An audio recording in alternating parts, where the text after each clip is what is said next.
नमस्कार बंधुरा Savita रान्नाघर with village ফুডে আপনাদের সবাইকে স্বাগত। প্রতিদিনের মতো আজও নতুন একটা রেসিপি নিয়ে চলে এসেছি।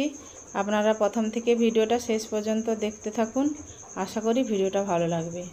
আজ বানাবো যে কোনো অনুষ্ঠান বাড়িতে যেভাবে ঝুরঝুরে আলু ভাজা হয়, ওই ঝুরঝুরে আলু ভাজা হবে বানাবো।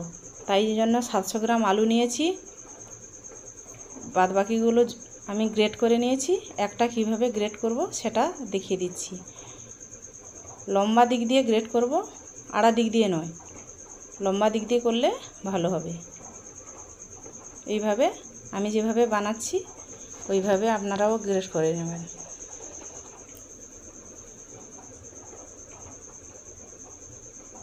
দেখুন কিভাবে লম্বা লম্বা হয়ে গ্রেট হয়েছে।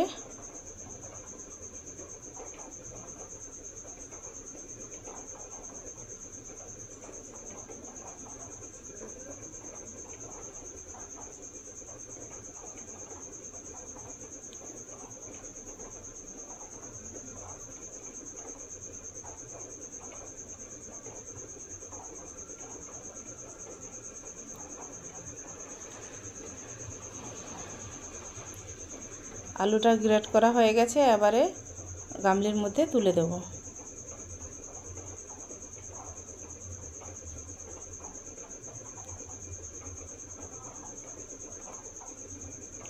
এবার আলুগুলো 4 থেকে 5 বার ভালো করে জল দিয়ে ধুয়ে নেব।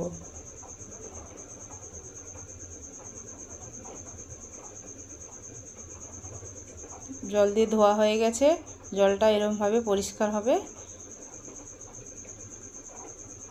এবার আমি আলুগুলো ছেঁকে নেব।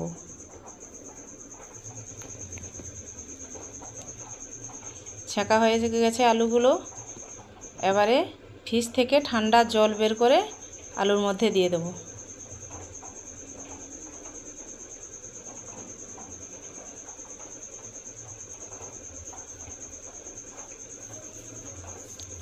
এমনভাবে জলটা দেব যেন আলুর উপরে জলটা থাকে, পুরো সব আলুগুলো যেন জলের মধ্যে ডুবে থাকে।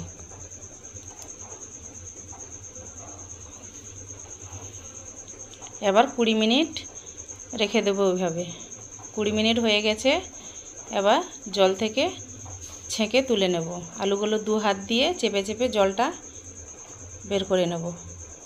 নিয়ে প্রথমে একটা ছাঁকনির মধ্যে রেখে দেব।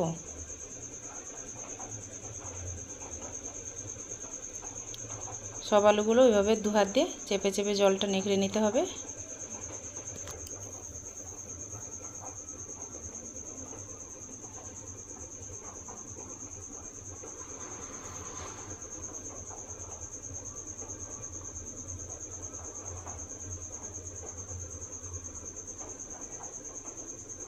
আবার ওই ঝুড়ির মধ্যে আমি সবগুলো আলু বিছিয়ে দেব,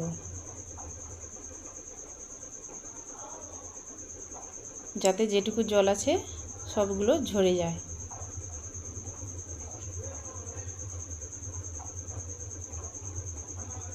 বাকি আলুগুলো একইভাবে জল বের করে নেব।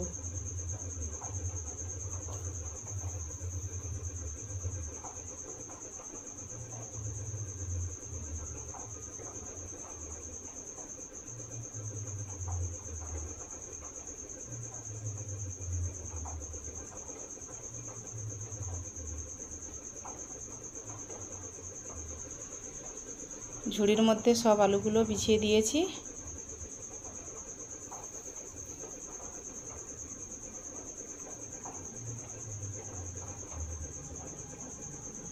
এবারে পাখার তলায় জল ঝরিয়ে পাখার তলায় রেখে দেবো। এগুলো কিন্তু রোদে দেওয়া যাবে না, রোদে দিলে লাল হয়ে যাবে। কড়াইয়ে তেল দিয়ে দিয়েছি, তেল গরম হয়ে গেছে। এবারে 1 বাটি বাদাম ভেজে নেব।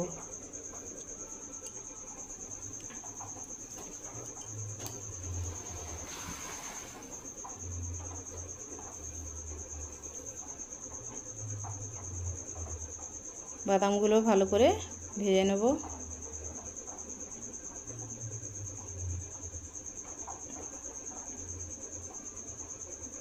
ভাজা হয়ে গেছে, এবারে তুলে নেব বাদামগুলো।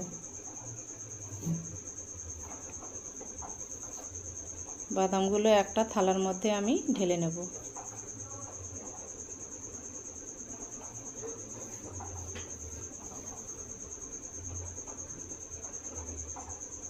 আলুতে কিন্তু আমি লবণ দেইনি, আগে থেকে লবণ দিলে নরম হয়ে যাবে, শেষে লবণ দেবো। এবার লঙ্কাগুলো ভেজে নেব।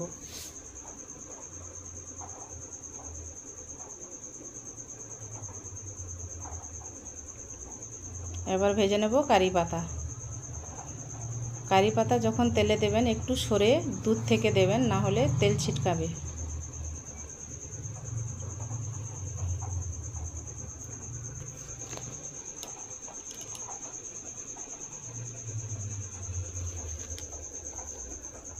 ভাজা হয়ে গেছে, আবার কারি পাতাগুলো তুলে নেব।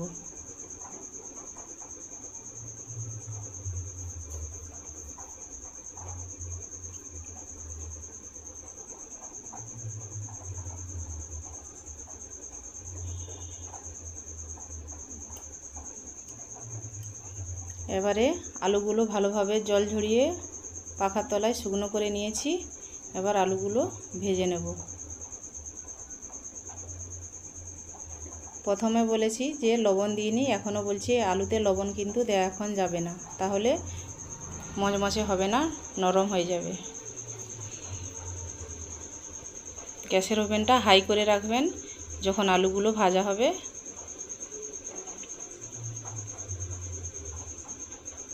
হালকা ব্রাউন কালারে হলে আলুগুলো আবার তুলে নেব।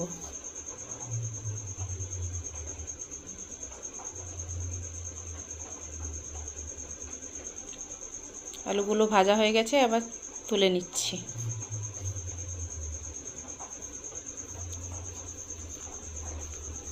বাকি আলুগুলো আমি একইভাবে ভেজে নেব।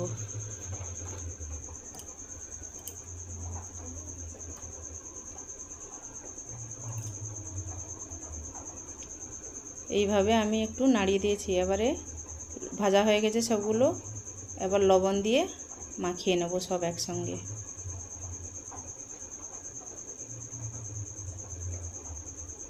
ভালো করে সবগুলো একসঙ্গে মিশিয়ে নেব।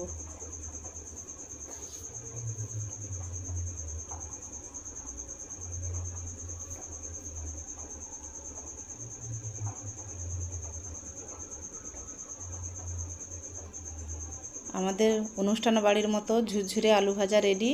আমাদের এই রেসিপিটি যদি ভালো লেগে থাকে লাইক, কমেন্ট, শেয়ার করবেন। আর যারা নতুন আছেন তারা সাবস্ক্রাইব করে পাশে থাকবেন।